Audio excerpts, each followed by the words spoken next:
আজকে যে 4টি বিশ্ববিদ্যালয়ে ছাত্র সংসদ নির্বাচন হয়েছে, সে নির্বাচন শহীদদের রক্তের উপর হয়েছে। আমাদেরকে ভুলে গেলে চলবে না। দীর্ঘ ফেসিবাদী আমলে বাংলাদেশের শাসন কাঠামো কেমন ছিল? গুম, খুন, আইনাগর, নির্যাতন, নিপীড়ন, প্রতিটি ক্যাম্পাসে ক্যাম্পাসে ছাত্রলীগের সন্ত্রাসীদের কনসেন্ট্রেশন ক্যাম্পের মাধ্যমে আমাদের এই বাংলাদেশকে কায়েমের মাধ্যমে একটি জাহান্নাম বানিয়েছিল। আজকে আমাদের শহীদদের আত্মত্যাগের মাধ্যমে, আমাদের গাজীদের স্যাক্রিফাইসের মাধ্যমে আজকে আমরা নতুন বাংলাদেশ পেয়েছি। সুতরাং আমাদের শহীদরা যে জন্য জীবন দিয়েছে, একটি বৈষম্যহীন ইনসাফ ভিত্তিক বাংলাদেশ বিনির্মাণ করা।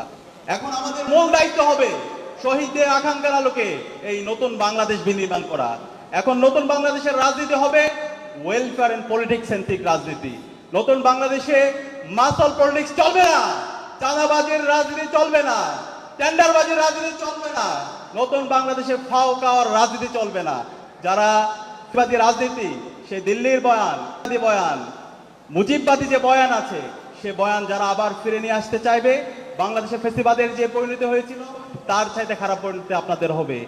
আমরা সবাইকে অনুরোধ করব, বাংলাদেশের সকল রাজনৈতিক দল, ছাত্র সংগঠন জুলাইয়ের আকাঙ্ক্ষাকে ধারণ করার জন্য, শহীদরা যে জন্য জীবন দিয়েছে সে আকাঙ্ক্ষাকে যেন আমরা ধারণ করি। আমরা সবাইকে শ্রদ্ধার সাথে বলবো, যারা প্রবীণ রাজনীতিবিদ আছে, আমাদের কাছে মনে হচ্ছে আপনারা জুলাইয়ের আকাঙ্ক্ষাকে ধারণ করছেন না। আপনাদের মধ্যে আমরা দাম্ভিকতা দেখতে পাচ্ছি। আজকে যে নতুন বাংলাদেশ পেয়েছেন, সেই বাংলাদেশ আমাদের শহীদদের আত্মত্যাগের মাধ্যমে এসেছে। সুতরাং শহীদদের যে প্রত্যাশা, শহীদ পরিবারের যে প্রত্যাশা, নতুন বাংলাদেশের সবার যে প্রত্যাশা, সেই প্রত্যাশার কথাগুলো যেন আমরা ভুলে না যাই।